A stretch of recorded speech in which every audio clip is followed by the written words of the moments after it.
2020년 8월 21일 LA 온누리교회 가정에서 함께하는 영상새벽 예배입니다. 오늘 말씀은 로마서 12장 9절에서 14절 그리스도인은 그리스도처럼입니다. 사랑에는 거짓이 없어야 합니다. 악한 것을 미워하고 선한 것을 붙드십시오. 형제의 사랑으로 서로 사랑하고 서로 먼저 존경하며 열심을 내 일하고 성령으로 뜨거워진 마음으로 주를 섬기십시오. 소망 가운데 기뻐하고 환난 가운데 참으며 기도에 항상 힘쓰십시오. 성도들의 쓸 것을 공급하고 나그네를 대접하는 일에 힘쓰십시오. 여러분을 핍박하는 사람들을 축복하십시오. 축복하고 저주하지 마십시오. 할렐루야. 오늘도 같이 함께 주님의 높으신 이름을 찬양하며 예배 자리로 나아가기 원합니다.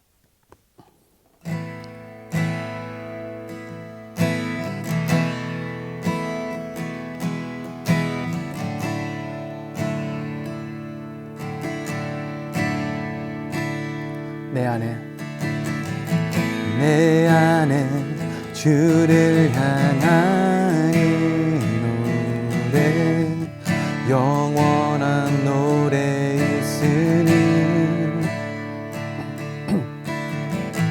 날 향한 주님의 크신 사랑 영원히 찬양하리. 십자가 그 사랑 찬양하리. 날 구원하신 그 사랑 내 삶을 드려 찬양하리라. 영원히 찬양하리라.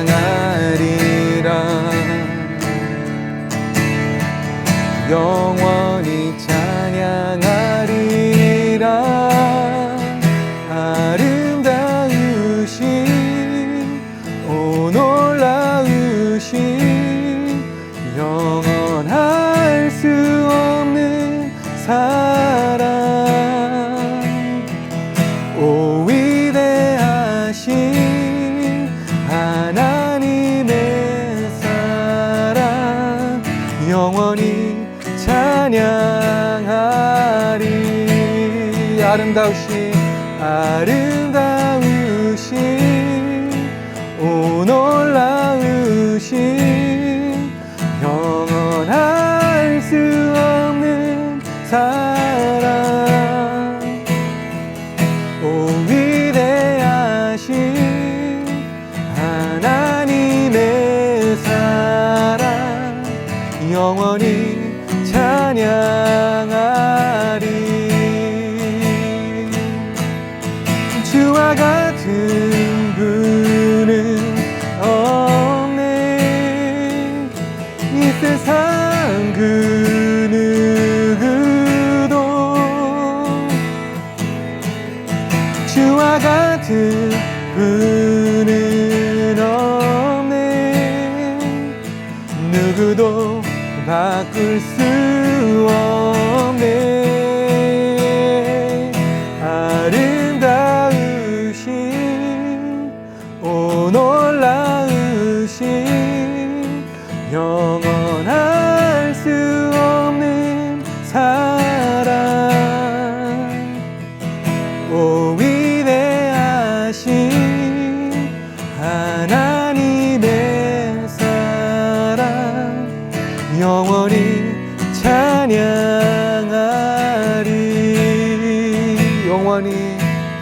영원히 찬양하리.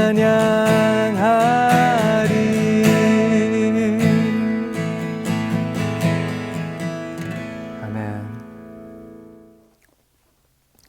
몇 달 전에 저희 아내에게 편지가 한 통 왔는데 법원에 배심원으로 출석하라는 편지였습니다. 저희는 현재 종교 비자로 미국에 거주하고 있기 때문에 자격도 되지 않는데 그런 편지를 받아서 당황스러웠습니다. 찾아보니까 인터넷으로 답변을 하면 된다고 해서 나는 시티즌이 아니라 자격이 안 된다라고 답변을 보내고 법원에 가지 않았던 그런 경험이 있습니다. 그러나 만약 미국에서 시민권을 받게 된다면 이 배심원으로 출석하라는 요구에 응답을 해야만 합니다. 그것이 미국 시민으로서 마땅히 져야 할 의무이죠. 한국에서는 모든 남자들에게 국방의 의무가 있는 것처럼 어느 나라든지 그 나라의 국민이라면 마땅히 져야 할 의무와 책임이 있습니다. 마찬가지로 그리스도인들에게도 그리스도인으로서 져야 할 책임이 있습니다. 마땅히 감당해야 할 의무도 있습니다. 오늘 본문은 바울이 바로 그 의무와 책임에 대해서 가르쳐주는 말씀입니다. 함께 오늘 말씀을 묵상하며 우리가 마땅히 감당해야 할 의무에 대해서 배우고 그리스도인으로서의 삶을 다시 한번 점검하는 아침이 되시기를 예수님의 이름으로 축복합니다. 사랑에는 거짓이 없어야 합니다. 악한 것을 미워하고 선한 것을 붙드십시오.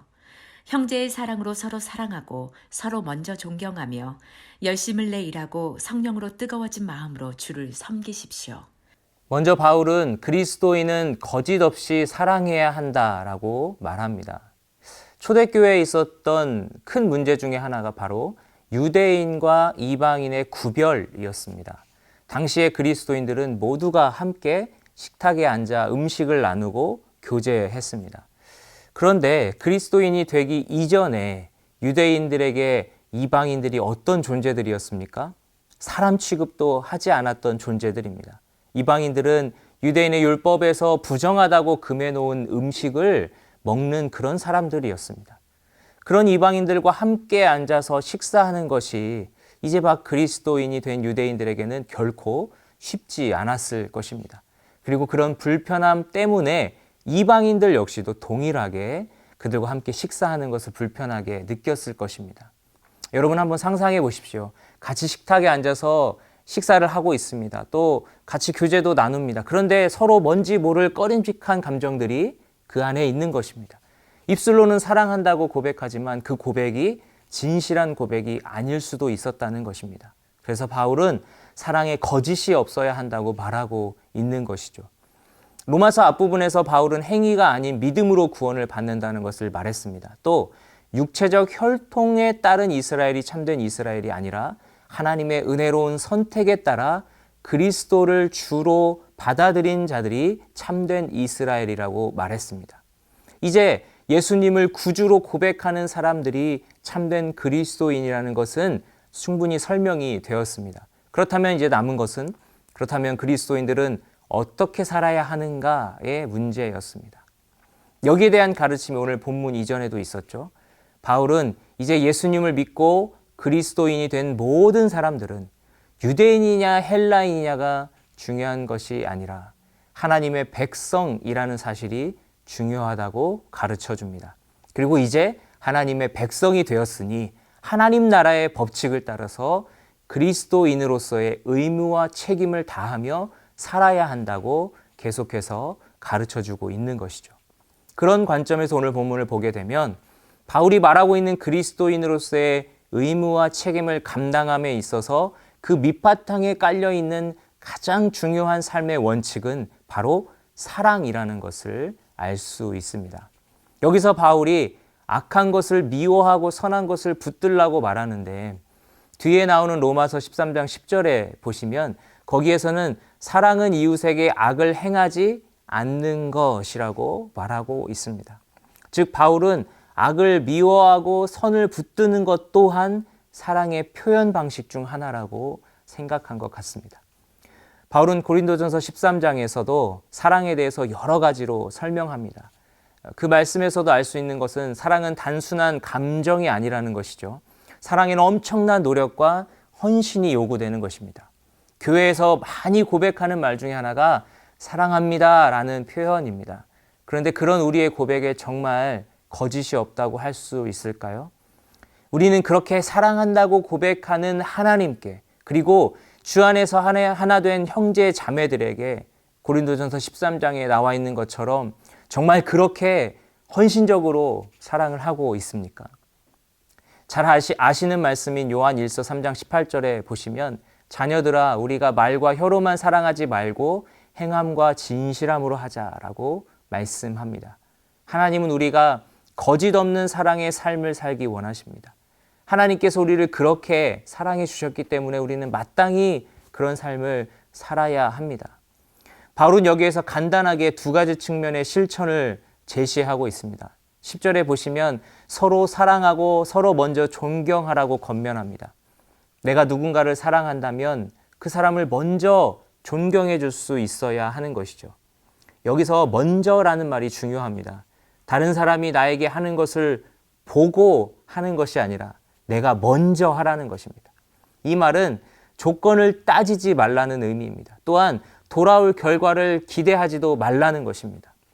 그냥 하나님께서 나에게 그렇게 하셨던 것처럼 먼저 하라는 것이죠. 또 11절에 보시면 열심을 내어 일하면서 성령으로 뜨거워진 마음으로 주를 섬기라고 권면합니다. 하나님을 향한 사랑도 말로만 그치는 것이 아니라 열심을 내어서 뜨겁게 섬기라고 권면하고 있는 것이죠.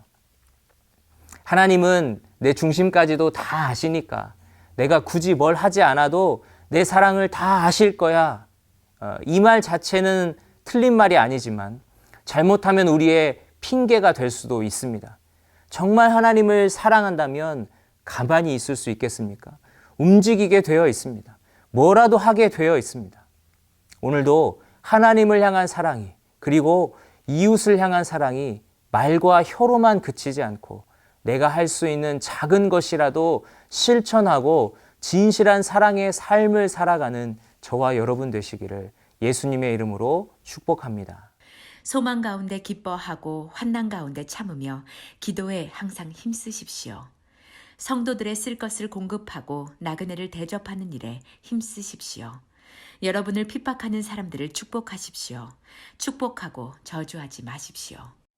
두 번째로 바울은 그리스도인은 비조건부의 삶을 살아야 한다라고 말합니다.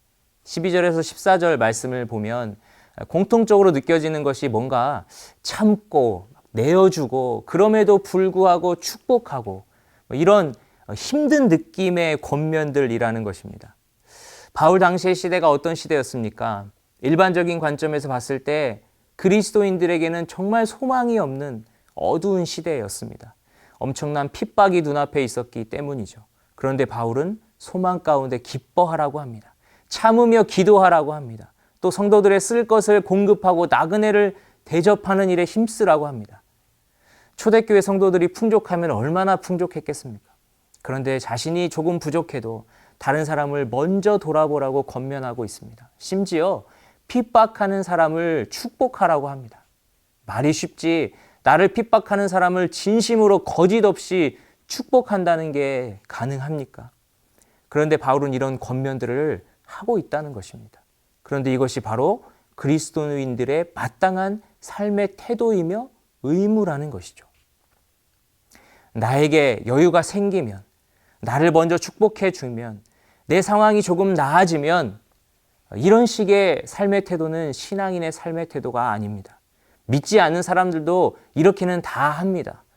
그리스도인이라면 뭔가 달라야 하지 않겠습니까? 하나님께서 우리에게 요구하시는 삶은 이와 같은 조건부의 삶이 아니라 비조건부의 삶이라는 것입니다. 하나님께서 그러한 삶을 먼저 우리에게 보여주셨습니다. 로마서 5장에서 우리가 이미 살펴봤던 것처럼 하나님은 우리가 죄인 되었을 때에, 원수 되었을 때에 아무런 조건 없이 우리를 사랑해 주셨습니다. 그래서 예수님을 보내주셨습니다. 오늘부터라도 우리가 이 비조건부의 삶을 실천하실 수 있기를 축복합니다. 하나님께 드리는 하루의 삶도 또 이웃에게 실천하는 사랑도 조건부가 아니라 비조건부로 그렇게 살아가실 수 있기를 예수님의 이름으로 축복합니다. 이제 말씀을 맺겠습니다. 오늘 말씀에서 우리가 공통적으로 깨닫게 되는 것은 그리스도인의 삶은 결국 그리스도와 같은 삶이어야 한다는 것입니다. 말과 혀로만이 아니라 목숨을 내어주시는 행함으로 우리를 사랑하신 그리스도처럼 조건부가 아니라 아무런 자격 없는 나를 위해 십자가에 대신 달려 돌아가신 그리스도처럼 하나님은 이제 우리가 그런 삶을 살도록 부르시고 계시는 것입니다. 저와 여러분이 오늘 말씀을 통해 이러한 하나님의 뜻을 깨닫고 다시 한번 그리스도인으로서 예수님을 닮아가는 삶을 살아가기로 다짐하고 결단하며 또 실제로 그렇게 삶을 살아내시는 진정한 그리스도인들이 다 되실 수 있기를 예수님의 이름으로 축복합니다. 기도하겠습니다. 하나님 감사합니다. 오늘도 우리에게 말씀을 주시고 또 이 말씀으로 내가 그리스도인으로서 어떻게 살아가야 할지를 깨닫게 하시니 감사합니다. 하나님께서 나를 먼저 사랑해 주시고 아무런 조건 없이 사랑해 주셨던 것처럼 그렇게 하나님을 사랑할 수 있도록 주님 도와주시고 또 그 사랑이 이웃들에게도 흘러갈 수 있도록 주님 도와주시옵소서. 나에게 잘 해주는 사람들에게 내가 조건부로 사랑하는 것이 아니라 아무런 조건 없이 나에게 모든 것을 내어주셨던 예수님처럼 나도 그 그리스도를 닮아 모든 것을 아낌없이 내어줄 수 있는 그런 사랑의 실천이 내 삶에도 있을 수 있도록 주님 붙잡아 주시옵소서. 오늘도 말씀을 따라 참된 그리스도인으로 살아갈 수 있도록 나의 삶을 이끌어 주시기를 간절히 소망하며 예수님의 이름으로 기도드립니다. 아멘.